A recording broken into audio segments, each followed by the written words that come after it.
Hey guys, welcome to today's video, and it's been a while since I posted, but I got a new device today, and this is the iPhone 11 Pro that launched back in 2019 in September.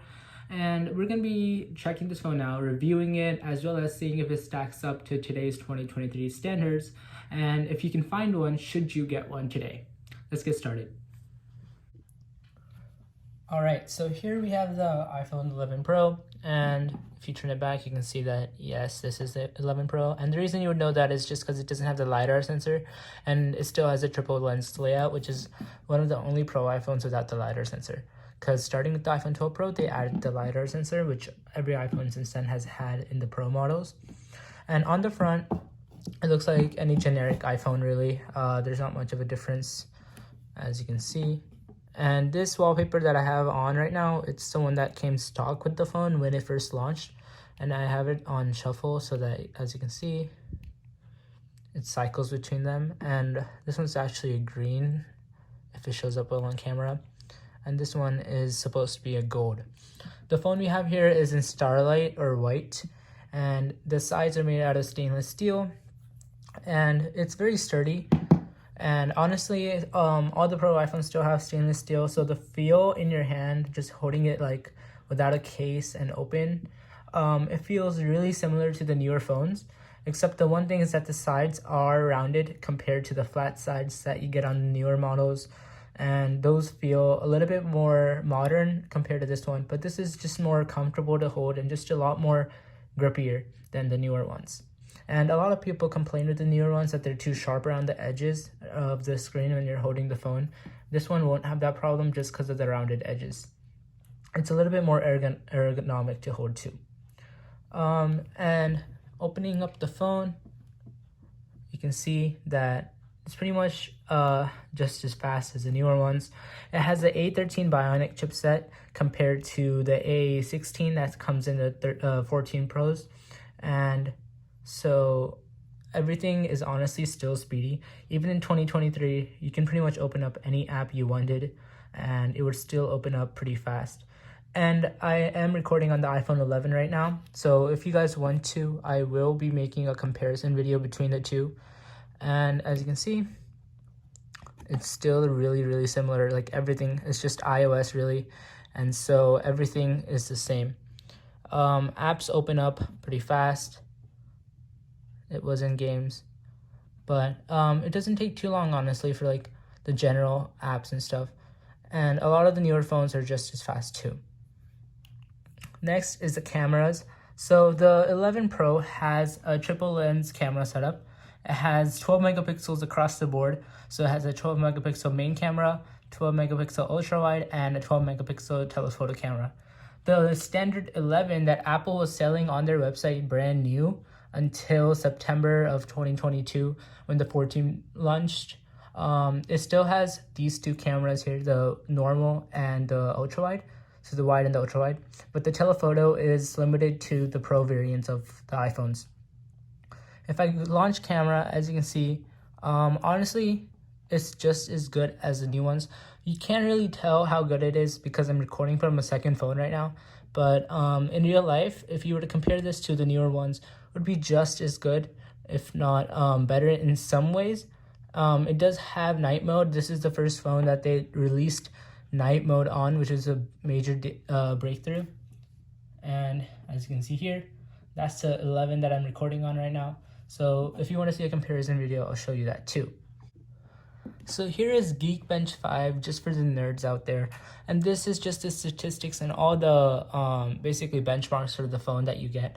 As you can see, it's the A13 Bionic at 2.66 gigahertz with 4 gigs of RAM. Obviously, some of that is limited to iOS, so it shows you less, but it does have the 4 gigs of RAM. In CPU, you can run a CPU benchmark and compute benchmark, but if you go to history and check out our most recent benchmark, you can see that it got 1345 in single core and 3500 on the multi-core, and I took this on the 28th of January, so that's about 3 days ago when I'm recording this. So if you look at all the CPU benchmarks I took, yes is pretty much the best one that I got out of all 4 results. And if you were to compare this single core score to the other iPhone 11 Pros, you can see here that most of them received 1313. Mine got a little bit higher, maybe because it's a bit newer and it's refurbished too. And then the multi-core is 3278 and 3500. So mine got significantly higher on this score. Not exactly sure why. It's like based on your model as well and how good you take care of your device. But you can see all the statistics here. The A13 Bionic has 6 cores at 2.66 gigahertz and 4 gigs of RAM. So the new ones are going to be a little bit slightly faster in day-to-day tasks, but trust me, you won't notice a humongous difference.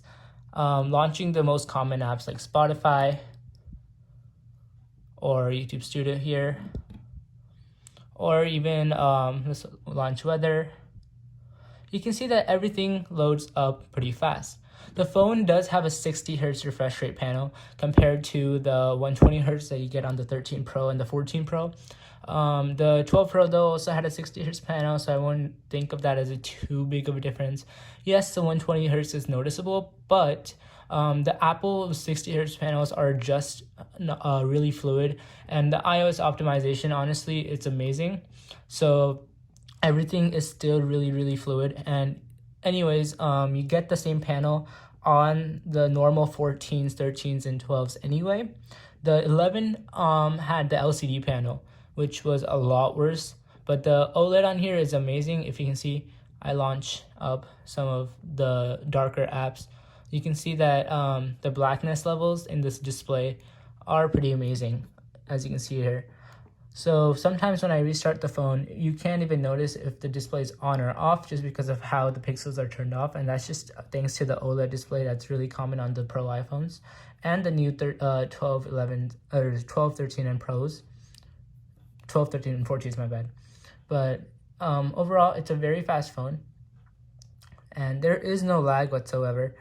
You're going to notice that a few tasks day to day are going to be slower compared to the newer models, but you won't notice that unless you're having the phones side by side. And so the main question was, yes, I would recommend this phone even in 2023.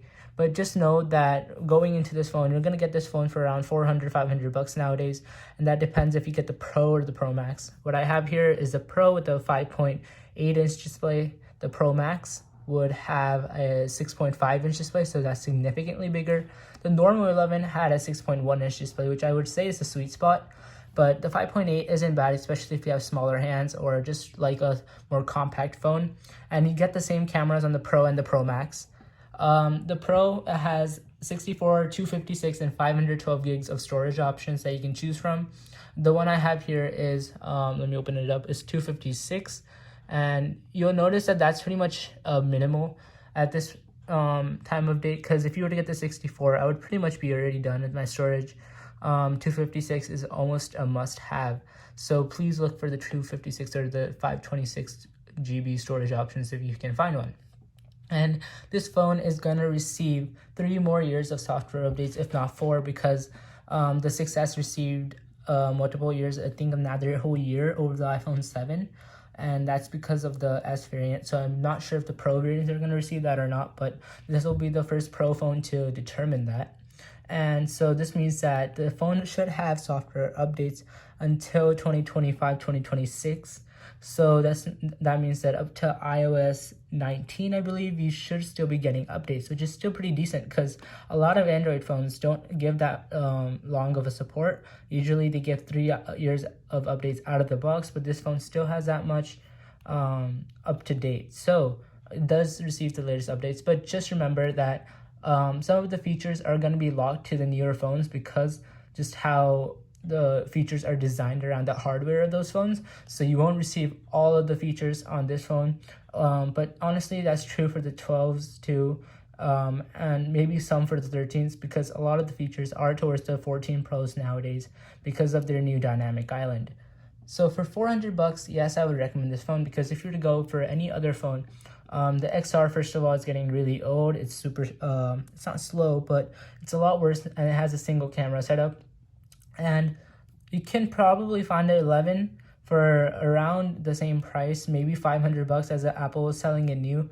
But you can probably find it for cheaper online. But the 11 Pro for 400 bucks honestly is a great deal.